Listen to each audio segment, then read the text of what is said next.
How's it going, guys? I have a quick one today, and I think I'm going to solve some problems for a very small amount of people, but it's a big problem for those people, and hopefully this video helps. What I'm referring to is the omission of HDMI 2.1 from M1 Macs, MacBook Pros, pretty much any M1 chip. I'm not sure. I think M2 might support HDMI 2.1. I am not completely sure about that, but I think this also still solves that problem as well if it doesn't. So what I'm referring to is this dongle.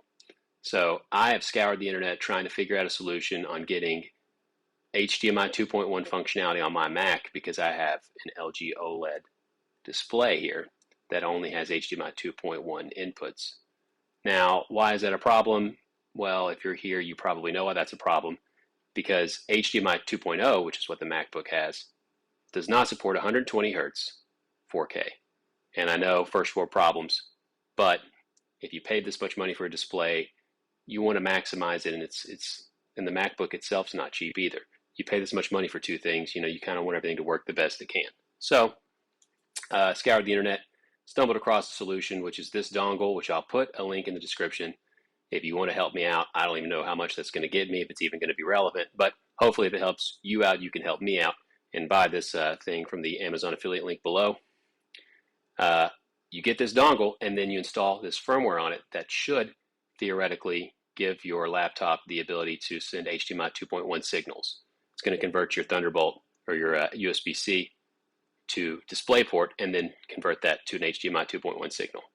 Now, before we get into anything, I want to do a quick note, and that is that you can't install this firmware on this dongle from your Mac. You're going to have a Windows machine with Thunderbolt 3 or Thunderbolt 4. The reason why I say those is because Thunderbolt 3 and Thunderbolt 4 do have the USB-C to DisplayPort capacity. Now, there are some USB-C on some laptops. You could look up your manufacturer and your device specifically that can do that without being Thunderbolt. I don't know if that's a common thing. I just did a quick search, and it seems like that can be a thing. I just know by default, Thunderbolt 3, Thunderbolt 4, you should be okay. So I do have a Dell XPS 17 over here that I'm about to plug up to the TV before we get started with this firmware update. So you want to take the dongle, plug it into whatever Windows machine it is, into the TV in the Windows machine.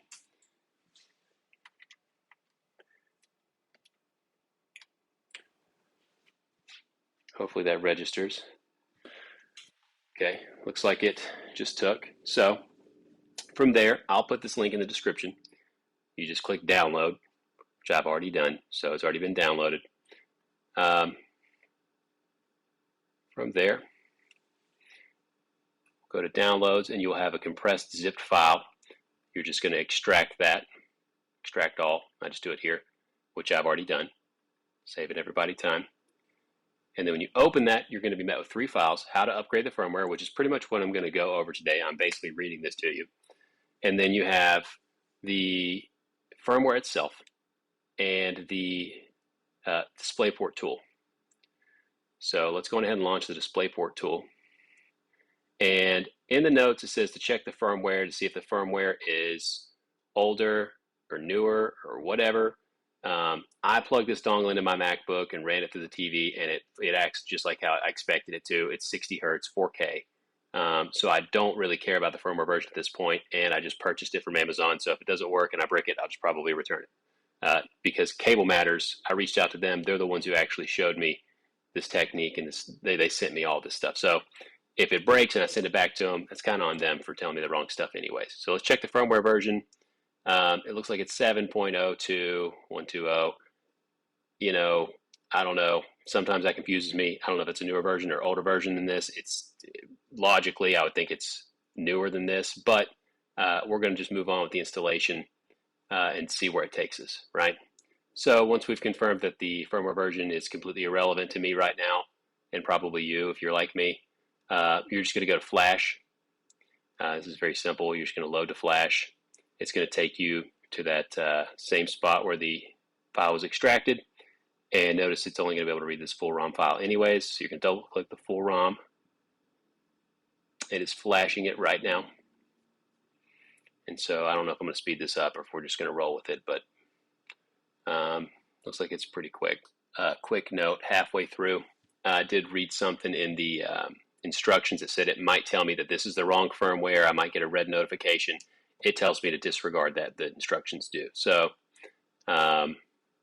this isn't really a polished experience, but you know what? If you're like me, if you're going to get a C1, you want to plug a laptop up to it. I mean, you like the finer things, but you know it's not always that simple. So, you know, if this works, it works. It's all I really care about.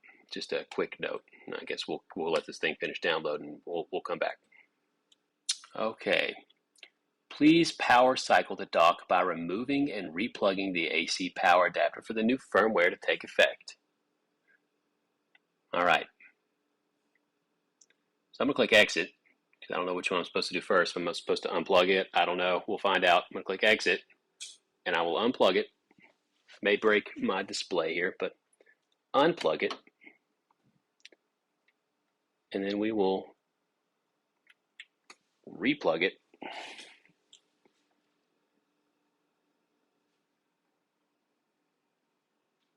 Okay, now we can go to debug and firmware version check. You can see that we went down to 112 from 120. I think that might be up, but it still confuses me. You can ask ChatGPT if you need to know. Okay, so we've successfully updated the firmware. It's running. We're good. Now it's time to take this to the MacBook and test it. Okay, so I've plugged the dongle into the Mac. I've got the cable plugged into the dongle. Dongle's plugged into the TV. Okay, we can see that the TV is being detected here. And so right now we're looking at the built-in display in our Mac. We can see we're on ProMotion. Let's shift to LG's TV here. Okay, and so the moment of truth. Okay, 120 hertz. Okay, we got some flicker. HDR, 120 hertz. Oh yeah, that's smooth. It is 120 hertz. I'm not going to be able to show you that because you can't stream this video at 120 hertz. You're just going to take my word for it. But yeah, it's 120 hertz. That actually worked. So if this video helped you out, you can leave a comment, like, you can subscribe. I don't think I'm going to start a YouTube channel, but I might. I don't know if there's a bunch of questions. Maybe, we'll do something. But if you have any questions, I don't really predict too many comments to be on this. So if you have any questions, just fire away. I can get back to you and answer them, whenever I get a chance. But like I said, this helped you out. If you really want to help me out, I guess just buy the cable through the affiliate link below in the description. And enjoy your smooth MacBook experience on your 4K 120 Hz HDMI 2.1 display.